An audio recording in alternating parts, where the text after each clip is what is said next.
మహాత్మా గాంధీ కళలు గ్రామ స్వరాజ్యాలు అభివృద్ధి చెందాలని, గ్రామ పాలన ఉండాలని, సర్పంచ్ వ్యవస్థ ఉండాలనే ఉద్దేశంతో అతను నెలకొల్పబడింది. అలాంటి సర్పంచ్ వ్యవస్థ సంవత్సరం గడిచిపోతున్నా కూడా ప్రభుత్వానికి చిత్తశుద్ధి లేదు.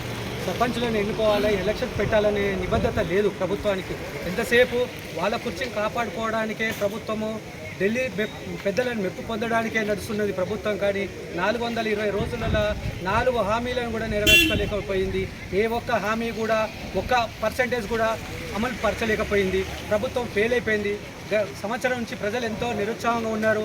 ఇంకా 4 సంవత్సరాలు ప్రభుత్వం ఈ నిరుత్సాహ ప్రభుత్వాన్ని మేము ఇలాగే ఉండాలా అని వాళ్ళు భావిస్తున్నారు. ప్రభుత్వం కాంగ్రెస్ ప్రజలను తరిమి కొట్టే రోజులు వస్తుంటాయి. ప్రభుత్వం ఎంతసేపు ప్రజల పక్షాన నిలబడాలి, కానీ ఎంతసేపు మేము అంతర్జాతీయ స్థాయిలో ఉన్నాం, లేకపోతే పేపర్కే పరిమితమైంది ప్రభుత్వం. పేపర్ కాకుండా ప్రజలకు చొచ్చుకుపోయి ప్రజలకు అన్ని సంక్షేమ పథకాలు లబ్ధిదారులకు అందాలని కోరుకుంటున్నాం. మొన్ననే మా దగ్గర గ్రామ సభ పెట్టారు. ఏ ఒక్కరికి ఒక్క పదవి లేదు, ఒక్క సంక్షేమ పథకానికి లబ్ధిదారులకు ఇవ్వలేకపోయినారు. ఫెయిల్యూర్ అయిపోయింది గవర్నమెంట్ అనేది. ఇంకొకటి, ఇప్పుడు ఎన్నికలు వస్తున్నాయని చెప్పేసి నిన్న రైతు బంధుకు